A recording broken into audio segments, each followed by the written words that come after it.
Hello, friends. Welcome to yet another edition, a special edition of LEG TV's Fantasy Football Preview. I am in the humble abode of Mr. Alan Nesson. Please, ladies and gentlemen, give a warm round of applause for the aforementioned Alan Nesson. Hey, Mr. Nesson, thank you for having me in your house. It's exactly as I expected. Yeah, this is pretty much how it is all the time. This is the first time I've gotten you on the show one-on-one. I'm a little uncomfortable with it. Yeah, you should be. You should be. Well, Alan, there's a lot of stuff going on in the league since the last time we had a show. As you see, we're going to cut to the standings here.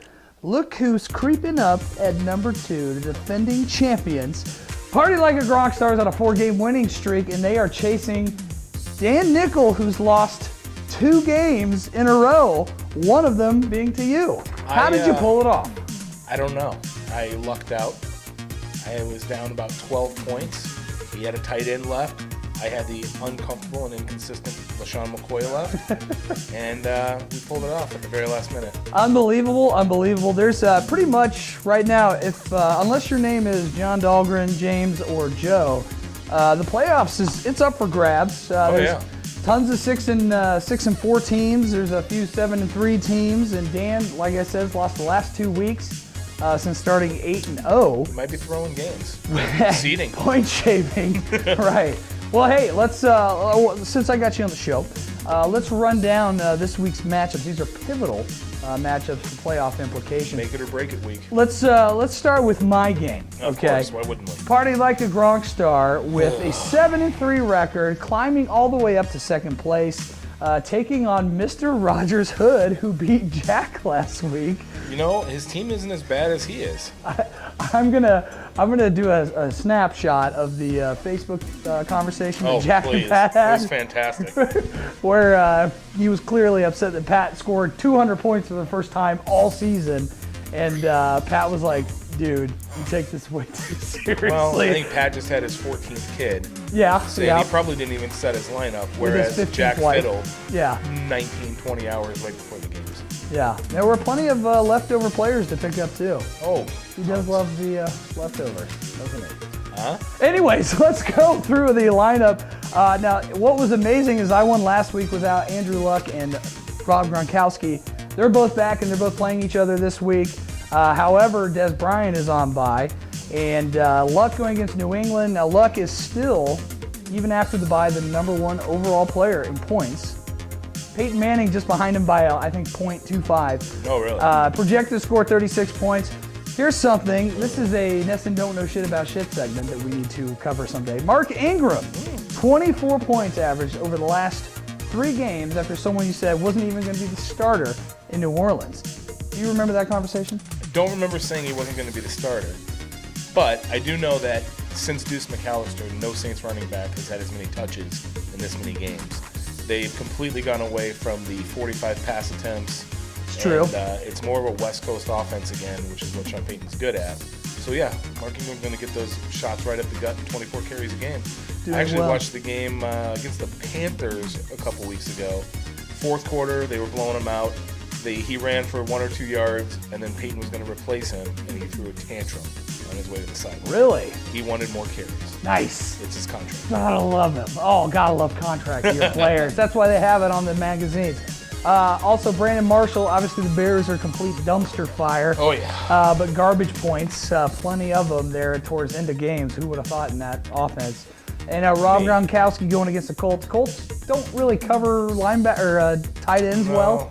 They're linebackers, so I'm thinking Gronkowski is going to go nuts. Yeah, I got an over-under on that game of 80. So I think you're going to be fine. Okay. Now let's move over to Pat's team. Pat actually has an okay squad. It ain't bad for the replacements he's made. He's made good moves. Exactly. Orton is the backup, the not top-tier draftable quarterback to get right now. Absolutely. And with Odell Beckham Jr. being the man in New York, he's talented. Odell Beckham, going against the 49ers. You can easily pass on them. Now Patrick Willis is out for the season. That hurts. And here, one of his best pickups, Justin Forsett, is actually on bye this week. He's the 6th overall ranked running back. He's not scoring touchdowns. Who would have thought seen that coming? Also, Alshon Jeffrey, same thing with Brandon Marshall. garbage points aplenty. Do they start another quarterback instead of Jay Cutler next week? Last time I watched the Bears was this last Sunday. Yes. What did Jay Cutler do to give up 40 points in the first half? That's true. I don't remember seeing him play safety. It's hard to come back from a game when they know you're going to be passing every play because your defense can't do anything. Defense. Defense. Well, I was going to make a pedophile, creepy coach about Mark Trustman, but I went with just a straight shot. I think they're going to be firing everybody there. Cleaning the house. The only people that will be kept, one of them is Jay Cutler. Really? Who's going to take $20 million off? Just Jay Cutler and a smoking Marlboro hanging out of his lip, I guess. Hey, let's move on to the Stud World Game of the Week. Bum, bum, bum, bum. We got to preface this with something here. We got a 2-8 team versus a 1-9 team. Let's talk about how bad James's team is this year. James lost last weekend to the other worst team in the league, Joe Murdoch. They were both 1-8 at the time.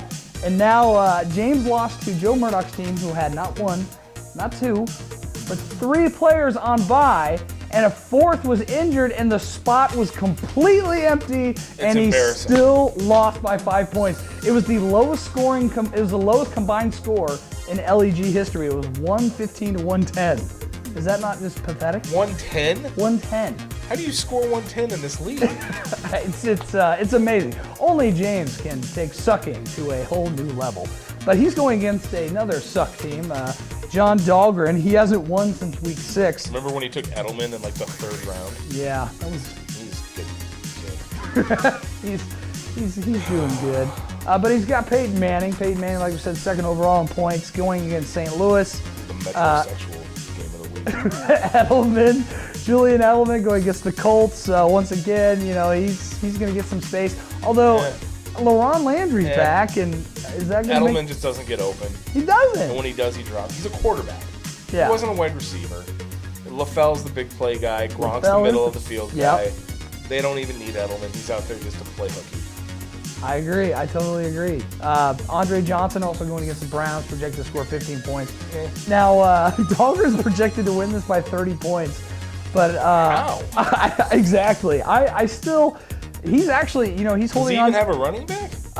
Not really. He does have Brandon LaFell.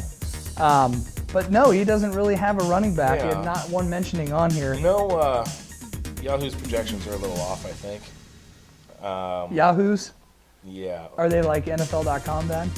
No, they're a little bit closer, but I don't think James loses by 30 in this game. I don't either, because I don't think Dahlgren's going to score 166 points. I don't think he's going to score 140 points.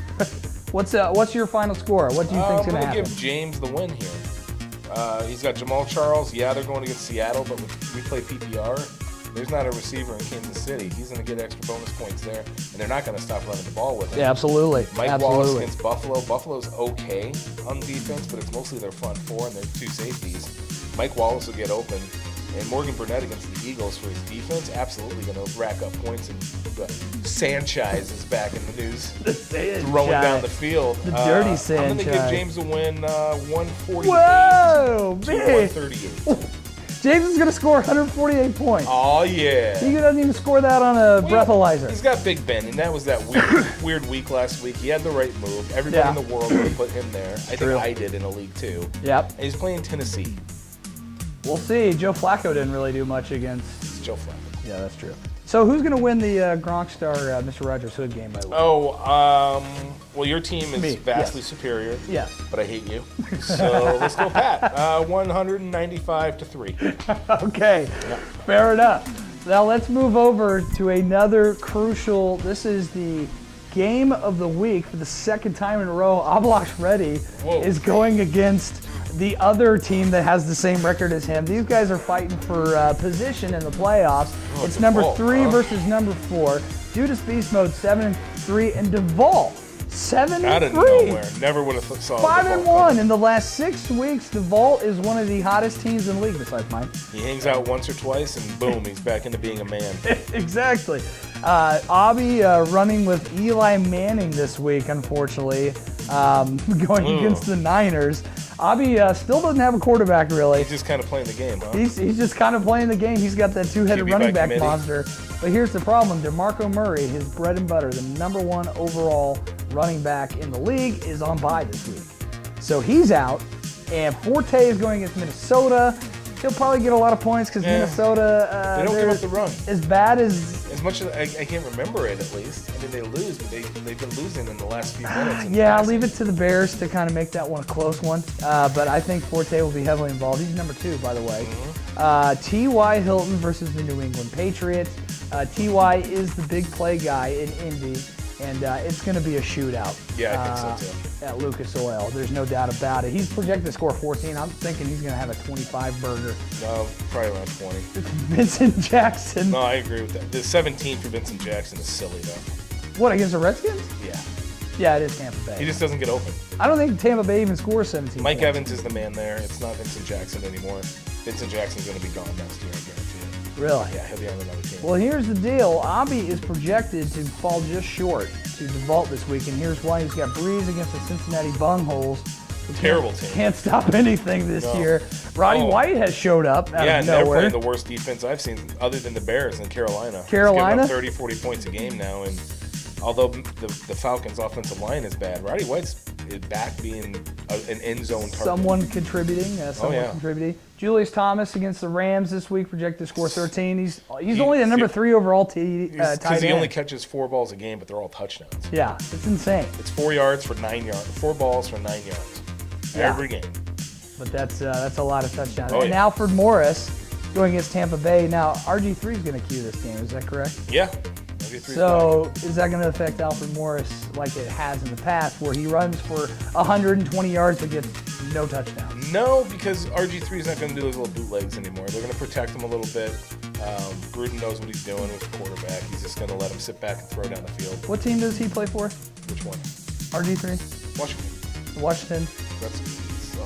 Oh, damn it! Oh, got you! Yeah, liberal. Yes, sticking libs. No, Morris is going to be punching him in if he can get down there. Tampa's not bad against the run, especially with Levante David just killing people. Yeah. But the secondary is weak. RG3 probably a big game, and Alfred Morris getting up some total yardage. Yeah, I think, gosh. It's close. It's going to be a really close matchup. I think Abby rebounds, and DeVault has a bad game, and Abby gets back up there in the top 3, or stays in the top 3. I think Eli Manning has one of the worst games. He's due. Very possible. He's due. It's very possible. I'm going to say DeVault by 0.98 points. Ooh! It's going to be tight. It's going to be tight. Speaking of tight butthole, not really. Jack's team over the Tannehill, who started out hot and has kind of had some up and downs, mainly with other people's hookups. But intentional pounding versus Jack's team. Like I said, intentional pounding. Joe won last week just on cruise control. Joe's to make 116 projected? Yes. And is that with guys on his team? Like yes. He's filled his rosters? I think there's still some players on bye that are starting. Well, I mean, Marshawn Lynch scored 42 points. I really do appreciate Joe's contribution to our beer money, but maybe we replace him soon. Well, I like Joe, and I do too. He's funny. Have some pride and actually start your players and quit humiliating James. Now, if he did that on purpose against James, that I totally forgive him. That would be the funniest thing anybody. It really would. But Joe, Aaron Rodgers. Here's the funny thing: Aaron Rodgers. On Joe's team, he benched Aaron Rodgers for Andy Dalton. Andy Dalton had -8 points. Aaron Rodgers, 55 points, and he still beat James. Still. I don't know how you do that. It's amazing. I'm thinking he doesn't look at it anymore. He's done. He's written it off. He can't I think win. he forgot his Yahoo password. I think he's written it off. I think he has too. Antonio Gates against the Raiders. Chargers-Raiders game. You think Gates is going to put up some points? No. Okay. No. Well, thank you for that. And then Reggie Wayne, he's got Reggie Wayne going against the Patriots in a PPR league. I think Reggie's going to get a lot of balls because he's essentially moved into the big possession receiver. Is he healthy? He's healthy. His knee is fine. I just listened to him on Query and Schultz. That's on 1260 a.m. When you want the truth, you talk to the player. Right. Well, he was on the show. I don't believe players when they say I'm 100%. He was at Longitude, Latitude, whatever that place is. The bowling Latitude, alley. yeah, exactly. I believe it. truth is always at the bowling alley. And Reggie Wayne said he was fine. His knee's fine. Yeah, we'll see. I believe him. Let's go to Jack's team. Having to start Ryan Tannehill. Who's had some good games. He had a couple in a row where he was really accurate. He was throwing down the field. They looked like dog shit this week. They looked like dog shit last week, I think, too. They did. But then he put up like tons of points. Yeah, against the Bills. And I think it's in Miami, though. It is? Yeah, I think it is in Miami, which might help out. But the Bills' front four, did you hear that ghost? I did. That was scary. Oh, shit. I forgot where I was because I heard it. I love this haunted ass house. Anyway, that front four is going to put Tannehill on his ass all day. Yeah, well, I mean, he does run a lot now. He's getting some yards on the ground. He's not putting 20 up on him. Well, I tell you what, though, he's got the number 2 wide receiver in the league in Demaryius Thomas going against the Rams. Andre Ellington, who's the number 7 overall running back, he's running against the Lions, the Lions are 7-2. Lions defense is unbelievable. Who would have thought that? Who would have thought it? They finally got a good coach. Yeah, Jim Caldwell. And Julio Jones. Julio Jones against the Panthers. Julio Jones, I see that game being another 50-point blowout for the Panthers. Really? Yeah, it doesn't look good. And Randall Cobb's on his flex. Yeah. I got Jack putting over 200 this week. Nice. Even with Tannehill only going to be putting up like 19. You know, and then I'll mention this because it has to do with my team. The last 3 weeks I've had the biggest blowout of the week. I think this is going to be the biggest blowout of the week. Oh, I'll second that. That's a safe bet. Especially if Joe keeps his lineup to project at 116. Exactly. I don't think I've ever seen a projection that low for us. It's so bad. Wow. I know. And Jack 1 and 2 the last 3 weeks, kind of tanking when it matters towards the end here. Now let's move on to the mighty, mighty Teenage Mutants. Ninja Bortles with a huge upset, taking down the juggernaut of nickel to nickel. That was my championship. I will be missing the playoffs most likely. So I just wanted one more big game. That was good. That made things a little tighter. Now you're taking on First Down Syndrome, who lost a heartbreaker last week. I thought he was going to beat Abby. Right now, Servos has no quarterback. I love it. And what did you do, knowing that he had no quarterback? I said that off the record. I picked up RG3. I've got waivers in for the 2 other serviceable quarterbacks. And I have Matt Ryan. And I'm trying to Who, Matt Ryan? He's kind of cute. Yeah, he's a cutie. He is a cutie patootie. I'm trying to roadblock any quarterback moves for Servos, so that either he'll have to run with a Derek Carr or an Austin Davis or trade some of his better weapons for a quarterback for the long haul. Hey, Servos, I have Colin Kaepernick. Text me. What? Text me. Flacco's on bye, so boom, he has to go without Flacco. Poor Jason. But he's got Jordy Nelson, the number 1 receiver. Yeah, he's unbelievable this year. The number 1 overall wide receiver, running back, I've got tight him in end. Almost every other league as my number 1. Ridiculous and season. I keep getting trade requests for like 3-4 starters for him. Ridiculous. Yeah.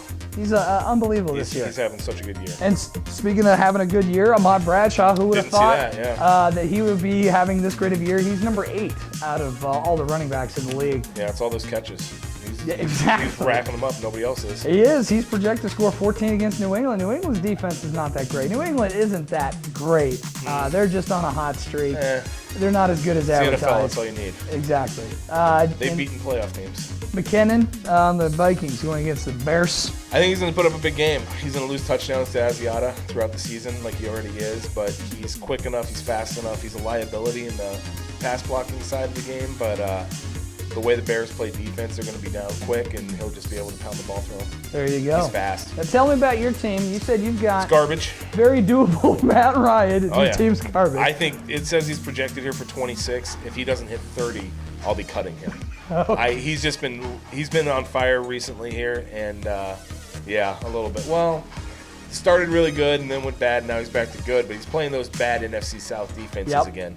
So as bad as his line is, if he gets a few seconds, he's got 2 great wide receivers and it's true. Mick's favorite player of all time, the heralded Hall of Famer, Steven Jackson. Steven Jackson. I just think he'll kill it. Sammy Watkins, though, the draft pick we made fun of you for, he's actually turning out to be a big-time threat. I have a bit of a problem Kyle Orton. with him, though. He gets open, he's beating corners, and Kyle Orton is staring at Hogan, or whoever that white guy is. Hogan! Have you seen that kid? That's all he does. Orton stares at the white receiver. Hogan. Sammy Watkins last week was wide open 3 times in the end zone, doing jumping jacks in the corner. Yeah.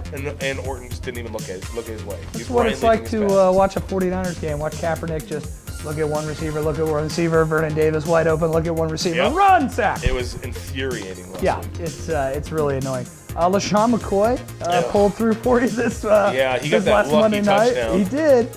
Without that touchdown, I lose. And if Selleck's knee wasn't down, I was already flipping the couch over when they said he was coming back. So, or you were looking for some old Twinkies, probably. Oh, no, I left those over at your mom's house. Oh, nice. But Mike Evans, on the other hand, like I said earlier, he's the man in Tampa Bay. Yeah. McCown's back. He can throw it down the field. He'll get open against that bad Redskins secondary. McCown. He's not good, but he can throw the ball real far. McCown. So I think he'll put up more than 14 for me. And Josh Gordon, is he going to play? He's on your team. Is he going to play? I'm just holding him just in case if playoff rolls around and I get a couple weeks out of him. Just to upset one person will make my life. Is that your ticket to the second Bronze Cup award? You know, we should pause this and I can go get that. I still have the Bronze Cup. I love it. Amanda won't let me get rid of it. She claims it's an actual trophy that I've won. We'll have to bring that in the next episode. And speaking of Jason's team, he's got Brandon Oliver. What's his role now with Ryan Matthews? Ryan Matthews is back. Donald Brown is back. Brandon Oliver is probably going to be the third down back. He'll probably get the passing. Why start Donald Brown over Brandon Oliver? You're not. But Ryan Matthews is going to be the starter. He's going to go right back to getting his 15 to 20 a game. Donald Brown can run better right up the middle than Brandon Oliver. He can. Really? Yeah, the tough yards. Oliver's a tiny kid. But he can catch better and he's faster. So when it comes to the third and longs or second and mediums, throw him out there. Well, I've got Jason taking you down this week. He's projected to win 146-122. I think it's going to be a little without a quarterback. I think it's going to be a little closer. I think it's going to be about 150 to like 140-ish, kind of like that 10-point buffer. I think I'll probably win.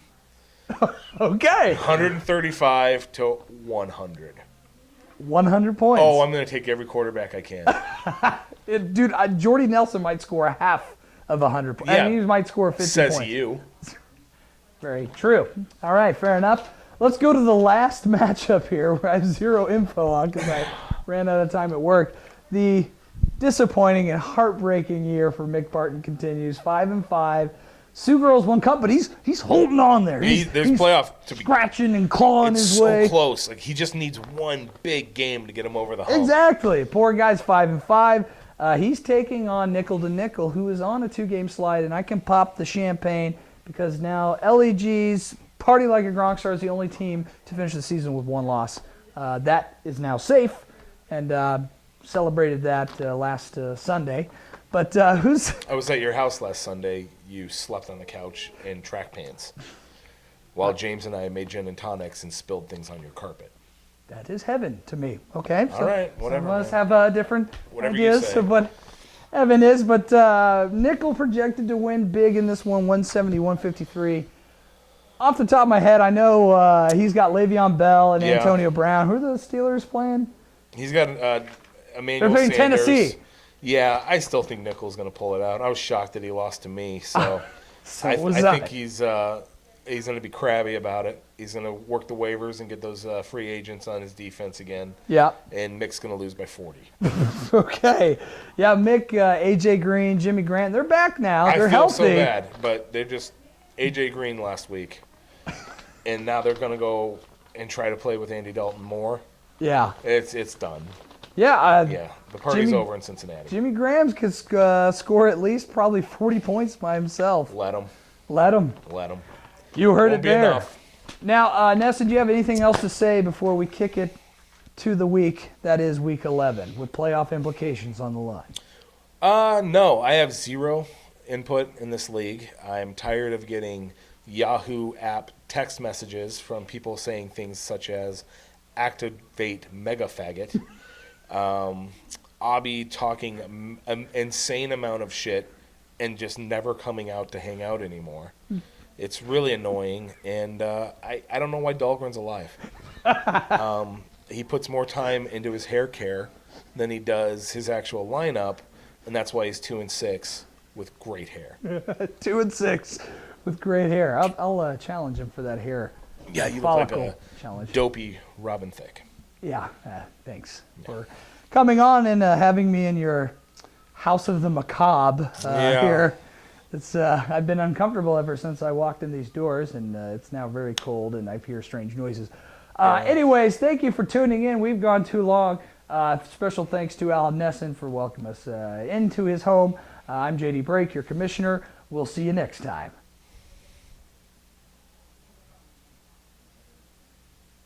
Actually, my favorite video game currently is called Master Race.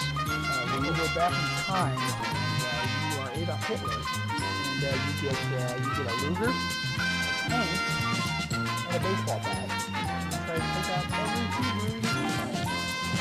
Very Master Race.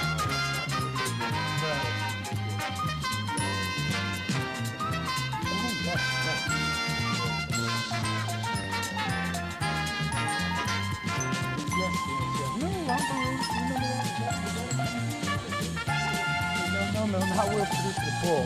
Romper room? Is the kid still there? Yeah, Romper